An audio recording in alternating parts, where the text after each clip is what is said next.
A little what? First of all, your name?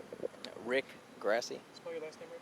Grassi. And you're Sergeant Tomball, PD? Captain. Captain, I'm Tomball sorry. Place. Okay. That's okay. It's okay. Demotion here instead. Hey, you know what? That's okay. You know. Tell me what happened on here Monday. It was Monday, September 4th, which is Labor Day. It was approximately 12:30 noon. We had a young lady walking eastbound on Zion Road. We had two gentlemen identified as two Hispanic males pull up beside her in a black colored SUV and offered her a ride, at which time she told them she didn't want to ride and continued to walk.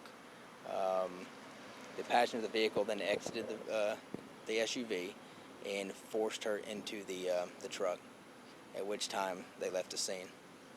Okay, so they took, how long were they riding around with her, had her in the truck? Any idea of that? It appears that they rode around with her for approximately an hour and a half.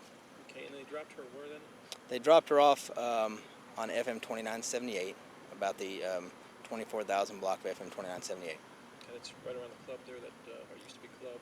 That, It used to be a What's Left club. What's Left. That's correct. Yeah, That's okay. correct. All right. And where are y'all standing on this right now? I mean, any IDs, any idea who they are? Has anyone else seen them? Or Well, right now we sent an information to the community to try to ask for any assistance we can. Anytime we have a crime of serious impact, we want to definitely solve the case. So we're asking for the community to assist us in locating the suspects, which was identified to us as two Hispanic males. The driver was about 5'9", identified as heavy set with dark hair, with a thin mustache and beard. The passenger was identified as 6 foot, also a Hispanic male, thin build, dark hair, and a goatee. But the thing that was distinguishable about the goatee is it had grayish color in the goatee, and that's what the description of both subjects involved in this incident are. any composites put together yet on these? Right at this time, as we speak, the investigator in charge is with the individual involved, and they are down there receiving the composite drawings at this time. Okay, so any idea how long before we'll have a composite available to us? I haven't spoken with them to find out where they're at with it, but by the end of the day, we will have composite drawings available. What type of vehicle? The vehicle describes as a small black SUV. The only thing that she can really tell us that was about this SUV is that it did not have a front license plate.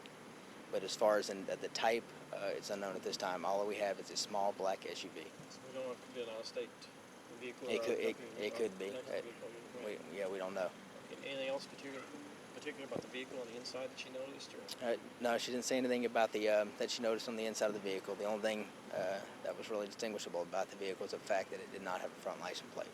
Okay, and no idea on make or anything like that? No. All right. This is the first one in a long time. You had one, was it last year, Abduction up your North Tomball? Well, in regards to sexual assault, which involved an abduction, we did have one last year, and that was the first one in a while. So this is the first one of this statute for this for the 2006 year, which was an abduction sexual assault. So this was the first one this year. Tomball's a pretty well-growing community. I mean, 5 o'clock traffic coming through here is something else. Tomball's a rapidly growing community, but the police department has been prepared for the growth, and we can withstand the crime that's within the city. We do definitely have the manpower, and we are prepared to follow the growth of the community. What about as far as school district? They're pretty well working with you on it. They got the information packets out right away and all? Yeah, the school district was very helpful.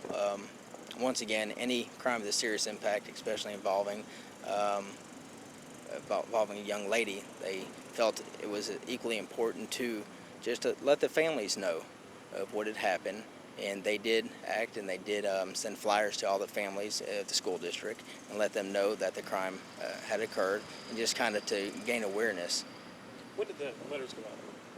I believe the letters to the school district went out Wednesday. Yes. And this happened on Monday, which is a holiday. It's happened on Monday. She was just out walking, or? Yeah, she was just out walking and was approached. That area right there is kind of not really desolate road, but it's an open road. It's just you get the school in one corner and a few houses out there. It's a deserted road, really. Well, it's a residential community with a lot of residents. It's just it's unfortunate that it happened. We do advise people just to be be aware of the surroundings anytime they're out walking alone. If you're going to walk, maybe walk in groups, walk with more than one person, and just be aware of your surroundings. I mean, it's an unfortunate event. You don't have anyone here in the Tomball area or in the school district or police department teaches in this RAD for the kids or anything like that? Actually, yes, we do. We do have certified RAD instructors, 3, with our department. To date, this year alone, they did teach 3 courses already this year, and they taught approximately 50 students already this year. So the rape regression defense is something that the Tomball Police Department definitely stands behind and definitely promotes. All right, appreciate it.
Pauline, and your last name? Moskowitz. Spell your last name. Moszkowicz. Okay, tell me, what do you think about this the 16-year-old that was abducted Monday out here? The area seemed pretty quiet out here otherwise? It's real quiet. I'm surprised to hear something like that because the police are, kind of strict around here. And I hate to hear that. What about, you ever had any other problems out here in the subdivision with the kids or anything like that? No. I mean, you're what, right across the street from the school here? Just pretty well stays quiet anyhow? It's real quiet. It's, some kids like to go back there and spin their wheels, but that's about it. But nothing like this ever no. Before? Okay, what is your name? My name is Kelly. Kelly, and your last name? Murphy. Murphy. M-U-R-P-H-Y? Yes. Okay. Tell me, what do you think about this situation Monday with the little girl abducted? I think it's devastating. When we grew up, it was safe to be out and around at all times, and I've got a 12-year-old and a 10-year-old, and I don't feel safe having them go out anywhere at any time by themselves. I mean, this is almost right in front of the subdivision here. Yeah, and it's in front of the school. It's where you feel safe, and being in a cul-de-sac and everything, you feel like your kids can play outside, and it makes you wonder how far they can go, and if you can even go inside and check dinner. Now, did you grow up in Tomball area? No, sir. You did, okay, all right. Okay. I did. Okay, your name? Michelle Felder. F-E-L-D-E-R? Yes. Okay. Michelle, what do you think of the situation out here with the little girl abducted?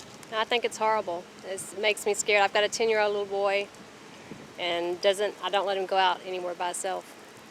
Have you quite a bit of police presence around this area lately, or about normal? I've noticed more around the schools, yes.